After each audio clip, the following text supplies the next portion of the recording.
Can stress actually supercharge your business's growth? What if your team's biggest stressors were actually the greatest opportunities for growth?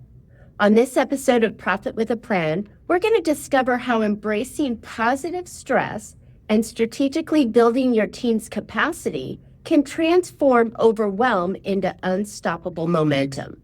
And we're going to be breaking down why putting people over projections unlocks growth more than spreadsheets ever could, how to fire yourself from the day-to-day tasks, and how to empower team-driven innovation and exactly what it takes to bulletproof your team against burnout during rapid growth.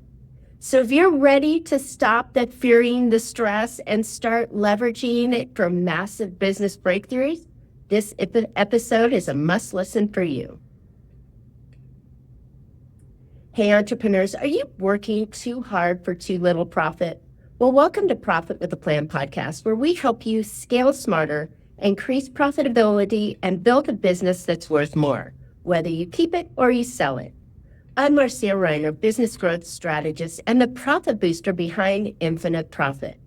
I've helped countless entrepreneurs to turn their businesses into highly profitable and sale-ready assets, so they enjoy more income now and a bigger payout later on. So join me for practical strategies, expert insights, and proven steps to make your business more profitable, more valuable, and built to last. Today's episode is sponsored by Infinite Profit, where we don't just talk profit, we deliver it. And before we get going, I've got something special for you. And if you're ever feeling like you're doing more and doing everything right, but you're just not seeing the results that you might want, it might be time for a fresh perspective. And that's why we're offering a free growth and marketing audit. And in just one powerful session, we'll uncover opportunities to drive real growth for your business. And if you're ready to make impact, visit profitbooster.biz and let's get started. All right, let's jump into today's episode. Our guest today is Steve Perry, a bold and encouraging and generous leader dedicated to helping fund billions for God's kingdom and inspiring radically generous lives. From launching his first business at 15 to serving as a record-breaking managing partner for a Fortune 100 financial services firm, Steve's journey has been defined by resilience, faith, and the proven ability to drive growth. In 2023, he founded the Well Recruiting Solutions and partnering with organizations across diverse industries to build high-performing teams and robust talent pipelines.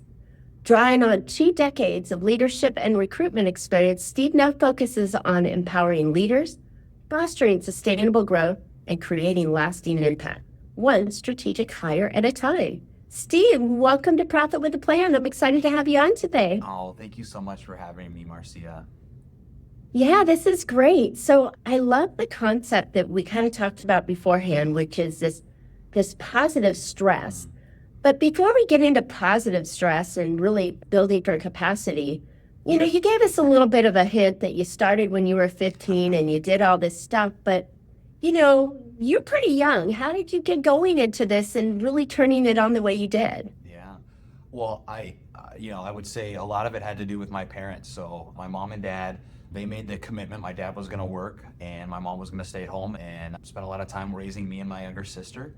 My dad went to the Naval Academy and, got out after his 4 years. And so he always just kind of didn't want to lead a lot of people. So he stayed like mid-level in his career. But the biggest priority they had was sending my sister and I to the nicest, best private Christian school in town. That's not cheap. Came with a hefty price tag, I'm sure. Yeah, that's not cheap. Like literally, I think it was a third of their income that they spent. Oh my goodness. Sending us there. And so it really created this unique experience of 2 things. Like we lived across the street from the nice neighborhood, and all of my friends lived in the nice neighborhood, and they had all of the things that they wanted on all the sports teams and all that. And my family, we just couldn't afford it. And so if I wanted to have like new clothes for school, if I wanted to have a new backpack, if I wanted to be on the sports team and pay the fee, have the basketball shoes, any of that stuff, I had to pay for it. Wow. And so, my first job was commercial salmon fishing, which was great. I worked 140 hours a week. The math doesn't even make sense. We were just like around the clock for a month straight. And I got to the end of that season and I made like $3,000. So for a 14-year-old kid, that was pretty good. Oh my gosh. But I could do math. And I'm like, we caught this much salmon every day, and the price was this, and The owner made a lot of money. I think I want to be the owner. And so with my parents' support, like they didn't have money to help me do anything, but they could support and encourage and give me wisdom and let me use their minivan to drive up and down the neighborhood and all the things that I needed to build a successful, it was an asphalt maintenance, a seal coating company. And so that was really what spawned it, and then they supported it. Wow. It's amazing what a family and that kind of environment can create, right? But it doesn't always, and I love this, that it doesn't always take money, but it takes the right ideas and encouragement to get you to where you need to go. I know that's a common business philosophy, that you have to throw money at a problem and you have to solve it. It takes money to make money, it always has that, but you just proved us wrong. So I love it. That's great. Yes. Well, great story. Okay. So now that you've had this success of, starting out and salmon fishing and asphalt, repair and crazy things on the way, you're bringing that kind of drive to the business world. And I think one of the things that I got out of that story was that you were able to take a stressful environment, even loving family and this, but, you were able to take that stressful environment and make it work for you. How'd you do that? Yeah. Well, I would say a couple things. You're kind of alluding to, my book, The Capacity Model, and really we could break a lot of that down. But I always like the quote, like beginning with the end in mind. So I've always been very goal oriented. And so, that business was a means to an end, right? A means to, perhaps not look silly because I was the only one on the basketball team that didn't have the matching team shoes. Or knowing that, I was probably going to want to go to college after high school, and all my friends were, and my family wasn't going to be able to pay for that. So I had to figure out a way to pay for school. And so that was the necessity of figuring that out. And then as soon as I got into college, I realized I don't really want to be here very long. So I had to figure out a way to get through it as quickly as possible and inexpensively. So it was always like beginning with the end in mind. My first real career, Marcia, was in the financial services industry, which I know you spent a good amount of your career doing. And that was really birthed from the seal coating company, the asphalt maintenance company. Like, I lived in Alaska, and that was 2.5-month-long season. You worked your butt off.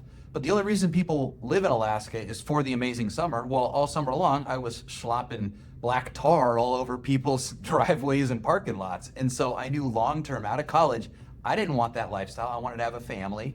And so I had to figure out some kind of business model where I would be able to be there for a family. The other thing was that everyone in that industry in the wintertime, they plowed snow. And plowing snow. You never had a vacation, No, right? never. You were either plowing snow or sealing asphalt. Yep. So beginning with the end in mind, I knew I needed something entrepreneurial, and I needed to do something that would allow me to have the family life that I wanted to. Love it. Okay, so you talked about your book, Building Capacity. Tell me a little bit more of the framework that you used when you were thinking this book through. Yeah. So the oxymoronic, the ironic opening of the book is that stress is a gift, which you talked about, good stress, right? Now, I say that stress is a gift because it's life telling you that it's time to grow. You've reached your capacity. You've reached your limit. Now, you don't tell that person, in the middle of the stress that it's a gift, right? Of course not. They can't see, right? Right, totally. You prep them beforehand, and then, after they've managed it for a minute, then you bring it up. But it's a gift because life's saying, hey, you know what? You got to make some moves here. And in the book, I talk about you kind of have two options when you experience stress.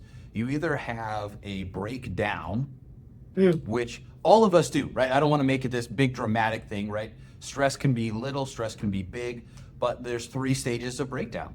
The first stage is disappointment. So I use this a lot in recruiting in sales management for people that we had recruited and brought into the financial services industry. They would get frustrated. I haven't made any money. I'm stressed out. And they get disappointed. They'd be like, hey, Steve, you told me I would make all this money, or that it would be this amazing career and we would have all this autonomy and I could do whatever I want. That's not happening. I'm disappointed, right? Step 1. Step 2. Well, first of all, that's a very common pitch in the insurance Totally. space. You're going to make all this money and you're going to have all this freedom, and it's all on you. And it takes a while. The caveat of it takes work and it takes time. that is always missed. somewhere. Always missed. And like, the gap in there, right? And so, Yeah. so it's a constant reminder. But yeah, so disappointment happens a lot. And then Yeah. if you sit in that for too long, then you become disillusioned. You're like, well, you know what? Actually, Steve lied to me. Like, no one's ever made money in this business. No one has it. Like, it's not possible to be successful. I cannot believe he pulled the wool over my eyes on this situation. That's step 2. And then if they sit in it for too long, then they move to the last step, which I call greener pastures, it's a viable solution, but that's quitting and moving on and doing something else, which is fine, right? And I saw this a lot, right? They would leave and they would go work for another company. I have to say, though, that scenario, your step 1 or phase 1, 2, and 3 is very, very common. I mean, that's how most people handle stress, right? They're not looking at it as an opportunity. They're looking at it as, oh, well, that's Steve, man. He sold me a line here and I followed it. Stupid me. Let me go do something. Totally. It's terrible environment to the end. It is. And even the problem is like the greener pastures, like it feels good for a season. You're like, I got a new job, new learning. And the reason is you reinserted yourself into an environment under your capacity. You know how to start. You know how to do the first, you know how you get an email address and show up at work and do those things. But sooner or later, the same things that caused you stress over here before, they're going to cause you stress again because you never gained any capacity. Okay. So what's the alternative Yeah. if we're not in those 3 phases? Yep. It's a way to get out of those 3 phases? There is. And that's instead of choosing the breakdown cycle, it's having a breakthrough. So that's in the book where I talk about what is our capacity made out of. It's 3 different pillars. So the pillars are our education or our learning, our habits, and our relationships. So each one of those pillars, if you think of it like holding up a roof or a ceiling, a capacity ceiling, the more you've done, Marcia, to develop each of those pillars, the higher your capacity ceiling is. So you're stressed out, I'm not making any money. We look at it and say, okay, instead of feeling sorry for ourselves, we need to have a breakthrough. So we need to look and see, do I need to improve my education? Do I need to learn more of how to make money in business? Do I need to improve my habits, which, by the way, is typically the answer in that scenario, to raise the ceiling there? Or do I need some new relationships? That could be too. I might need a mentor. I might need a coach. I might need a center of influence who's going to refer new clients to me. But all of those things could grow your capacity. And then now you're having a breakthrough. Now you have more capacity and you're not stressed out. I love it. So let me ask you a valid question, though. When you're in what is the first one? The despair, right? Yep. You're disappointed. Disappointed. Okay. Yep. When you're sitting there, you're disappointed. Yep. And you're sitting there trying to figure this out. How do you get that mind shift to go, oh, I should be looking at this a different way when you're already depressed and sad and sitting there wallowing in your own misery? How do you get that shift to start going, I'm smart. I need to learn a new skill or do more tasks or find somebody to help me? Yeah. That would be the logical, that would be the logical response. However, emotions get in the way all the time. So how do they do that? How do they do that shift and go on to the breakthrough side? So there's a few ways that come to mind, right? So, obviously you would read the book beforehand and be prepared with those tools, but what you need is external input. And so external input could be the book. Exactly. It's probably a you person. You become the mentor, right? You become the guide that somebody's looking for to get out of that hole that they're in, because they do. They feel like it's this heavy weight and I'm in a deep hole, and if I just keep digging, I'm only going down. You mentioned it earlier, right? You talked about how you help business owners that feel stuck. They're not getting the profit that they thought that they were going to get. And you're like, we can sit down for one session and I will give you an external viewpoint that maybe you didn't consider. Well, by the way, that's a pillar. That's a relationship, right? So that relationship with Marcia could help raise that capacity ceiling. Marcia is probably going to give you some habits that you need to implement and maybe say, hey, did you know this about that? And that's a little bit of education. All of those things raise your capacity ceiling. I did it subconsciously. Love it, love it. Okay, so in reality, if they are prepared for this in advance, right? Everybody's going to go through this kind of setback, Yep. we'll call it, Yep. or a position of despair, sadness, and going through their challenges that they haven't been able to break through yet. Everybody goes through this. So it sounds logical to me, like you said, to prepare yourself, read a book, get some education on how to anticipate this, Mhm. and then go, oh, I read about this. I know what's going to happen. Now I go left instead of right. Yep. Is Totally. it really that simple? I got to tell you though, like it is, but not for anybody. Like no, everyone gets to a level because when we are experiencing stress, we're in fight or flight. And so Right. putting things in place, some of the capacity building is putting things in place so that you can come back to capacity building when you know that you need it. So again, I come back to the coach, a spouse, right? Like this applies across the board. Like the example I actually use a lot is marriage. Right? You're disappointed in your marriage, then you become disillusioned. It's never going to get better. This person, I can't believe they put the toilet paper backwards on, or they don't. And then you're like, man, I'm just going to get a divorce. And that's going to be better. It's the same thing. You greener pastures, and then you get married again. You got the same problem. So it applies everywhere. And so having a relationship with people, with different people, right, in business context and personal context and parenting and marriage, having people that you trust and being able to say, hey, what's your outside perspective on this? And if you guys both align under the capacity model for it, like that's a phenomenal way to make sure that you're constantly growing your capacity and being able to conquer that stress. I love that. Having those, we all have friends that lift us up, right? We all have people that mentors that we look to. We have our faith. We have our leaders that we look to that can help get us on the right path. But I think the awareness is probably the most important factor, and along with the preparedness, that if you anticipate this, and it's like, what do they say? Death and taxes, they're there. Yep. You're going to have them. Yep. But if you can anticipate them, then you can do things to improve the longevity and the quality of your life.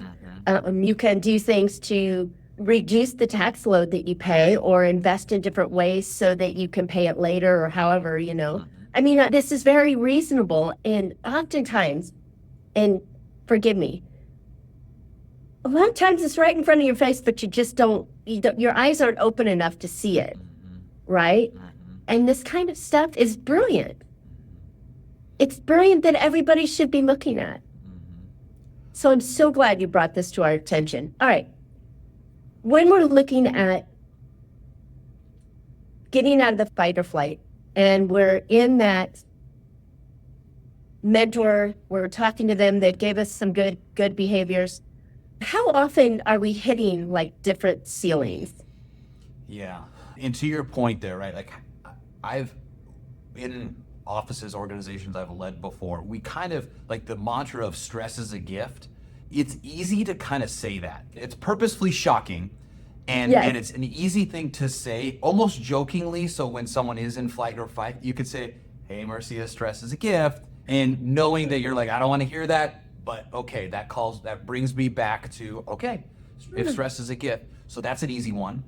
I would say though, it really depends on how much you want to grow, because you can look at, this can be a once a month exercise. It can be a couple times a day exercise. Wow. Depending on how in tune you want to be with what are the things that are stressing me out. And I would, you will be exhausted if you're looking at it a couple times a day, right? But there's seasons for that, right? So in my business right now, we've made a crucial shift from an initial type of model where we were doing a certain type of recruiting, and now we've shifted completely to a new model and new revenue model, new ideal client profile. And Wow. so That's a significant shift. it's a huge shift, and we unfortunately, I didn't recognize that was going to cause us some turnover in our team. Some great people that we hired to do a certain role, that role doesn't exist anymore, and so now we need people to do this, and they didn't want to do that, and I don't blame them. But when that happens, that causes stress, and so I got to look. Well, I think change causes stress too. Totally. I mean, even, we're going to try this method instead of that method. And people tend to change is very uncomfortable for a lot of people. So how did you encourage the remainder of your team to embrace this stress and this challenge and look at the positive side of it. Yeah. So the pivot was required. Like for us to stay in business, right? We tried for a year to do this Innovation model. is definitely required. We had to, right? It was, everyone's getting paid except for the owner, and the owner is only willing to work for free for so long. There's a problem. So if we all want to keep working at this, we have to make this pivot. And based on everything that we've done, this pivot is significantly more profitable. And so with that, that means like everyone is going to have the opportunity to substantially increase their income. And I know not everyone is motivated by income, but it's probably why most of us have to work. And so putting it in that way and showing them, here's what the future looks like. Here's what happens when we're successful. Here's how we're able, the mission we're all aligned under, bringing talent to organizations that they need to grow, like that's going to happen at a higher scale because we're making this shift. I like it. So you took the leadership approach and said, hey, here's the state of the union, right? Mm-hmm. And you gave them the honest conversation and said, here's what the future looks like. Are you guys on board, right? And then knowing that there's going to be some challenges along the way, we have tools and mentors and learning opportunities for you to improve your own skill set in making you a better employee along the way too. So it sounded to me like a win-win. And I'm sorry some of the team members couldn't grasp onto that, but it happens, and sometimes this happens for the better. But I love the idea. So many companies can't handle that. I've got a client right now that is doing some significant changes, and the team is just fighting on every step of the way. And I would love to share that idea with them and saying, hey, stress is positive, and if you look at it this way and you learn a new skill, you're going to have a better opportunity, right? Totally. Yeah, 100%. 100%. Good stuff. Okay. So when we hit these, and it's an ongoing, everlasting task that we need to look at. Honestly, you made a point that I thought was really, really important, that this kind of stress is in our personal life as well as our business life, even though this is a business podcast. Yeah. And I think about our kids going through life right now, right?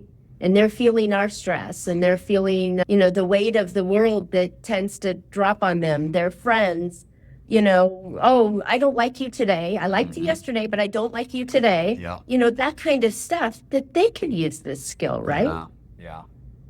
Yeah.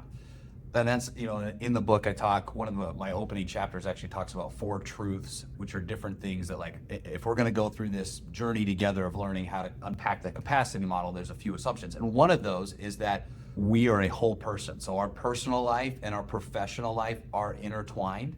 So if we have stress in our personal life, from our marriage, from our kids, from our health, from anything, that is going to carry over and cause stress in our professional life, and vice versa. If we're not hitting our numbers, if our clients aren't happy, if we got a huge tax bill coming up that we don't have the money for, like what a turnover in your employee, we can't hire the right talent, all of that is going to bleed over into our personal life. And so to separate the two, and how much the corporate environment wants us to separate those two, you could do that, but that's going to cause stress. That's going to come at a cost because they are not inseparable. Golly, isn't that the truth, right? Holy cow. Okay, so that's the first tenet, right? What's the second? You're going to test me, right? I wrote the book 5 years ago. Okay, the second one is that whether you think you can or you think you can't, you're right, which is, I think, a Henry Ford quote or a take on that. But, you have to believe I can make these capacity improving changes. I like that, because you have to, a lot of people talk about stepping into the future you, right? Future casting. And if you want to be a millionaire, you got to act and walk and talk like you're already a millionaire. Right. You don't have to spend like you're a millionaire, but you have to feel it and really embrace that. So I think that's a really great truth. Yeah. And I've seen so many people that just give up, and it's like, well, then of course it's not going to happen. Because you said it wasn't going to happen. Because you said it wasn't going to happen. You decided it wasn't going to happen. One of the other truths we talk about, and this is the one that gets people like, oh, great, that's not very positive, is that life is hard or life is hard. And so what I mean by that, and you get it, but it's like, if your life is stressful and chaotic, that sucks, and that's hard life. Being extremely disciplined and growing your capacity on a regular basis, that's also hard too, but one comes with rewards, the other one comes with consistent stress. Ooh, that was really, really good. That was really good because one does come with rewards, and these are like, moments, but they're eye-opening because they're true. As she said, the four truths. Four truths. It is really true that, and I use this, I use the term in business. Yeah, business is hard, but if it was easy, everybody would be doing it. And, if you've got this mindset problem, you probably shouldn't be in business in the first place. But at the same time, everything's hard. Everything takes work.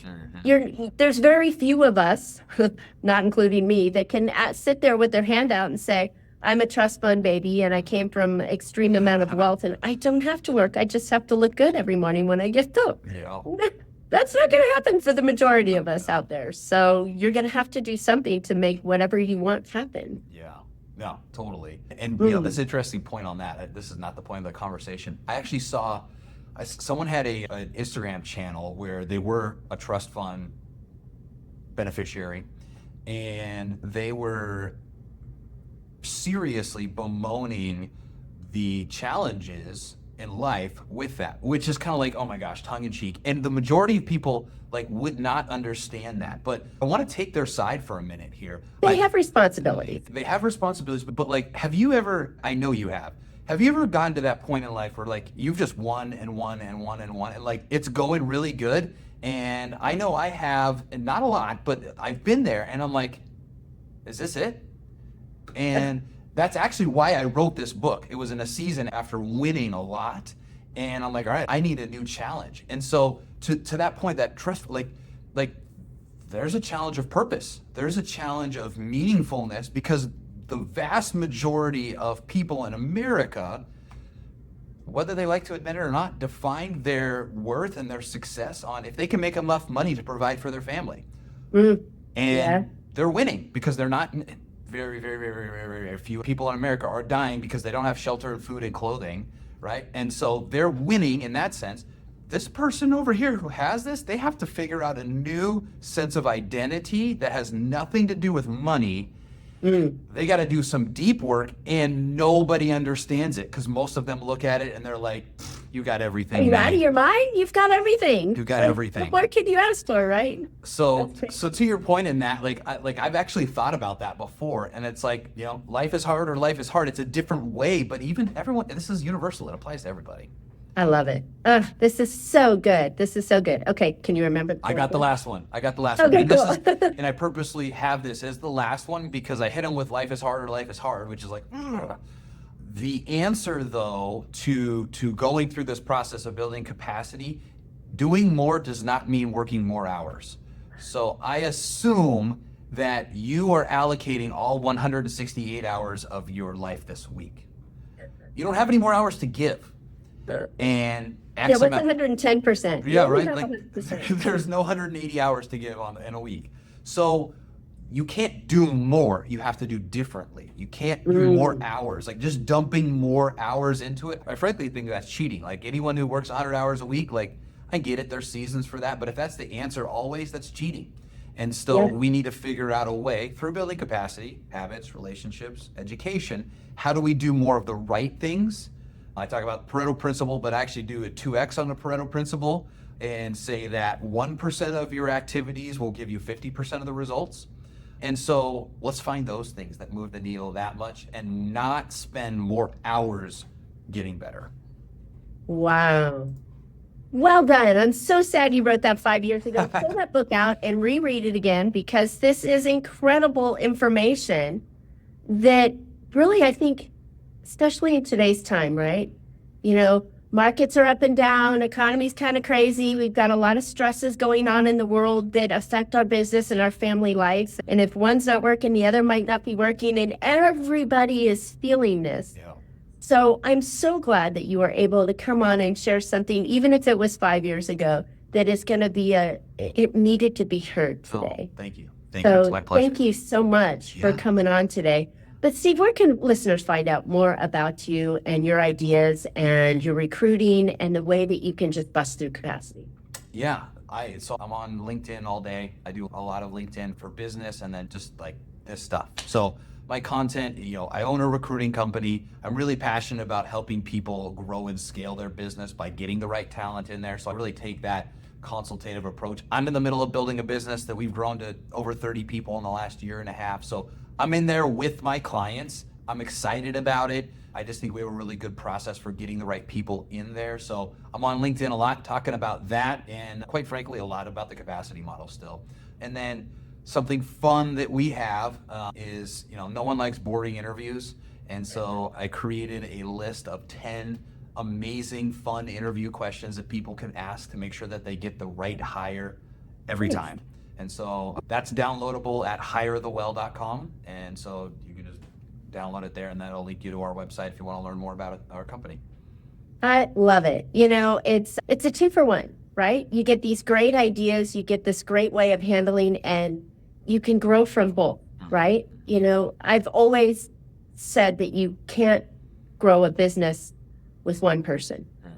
You cannot. You are on an island. You hit a capacity of being, like you mentioned, there's only 24 hours in a day, right? 7 days a week. You can't do it more. You need to sleep. So how do you expand your company? How do you scale and grow? Is you have to bring on your number one asset, which is your employees, to help you achieve the direction that you wanted to go in. And when you do that, then you're able to multiply and scale, as you said, and having this, the challenges and stresses that you face. Hire early is a great lesson to learn. So I'm glad we had you on for this. Thank you. So this is wonderful. All right, listeners, thanks for tuning in today. I hope you picked up some valuable insight and actionable ideas that will help your business become more profitable. Being able to handle stress and bust through those growth ceilings and the things that are holding you back, and then even to consider how to hire better with these 10 questions, this has been a wealth of information that Steve has brought on today. So as I mentioned earlier, it might be time for a fresh perspective. That's why we're offering that free growth and marketing audit. And remember, in just one powerful session, we'll uncover opportunities to drive real growth in your business. So if you're ready to make that impact, go visit profitbooster.biz. And don't forget to subscribe. You don't want to miss future shows. You can always catch Profit with a Plan on any of your favorite podcast players. And we're looking forward to more great profitable information on next week's show. So until then, make your plans and profit with them. Thank you so much, Steve. Thank you.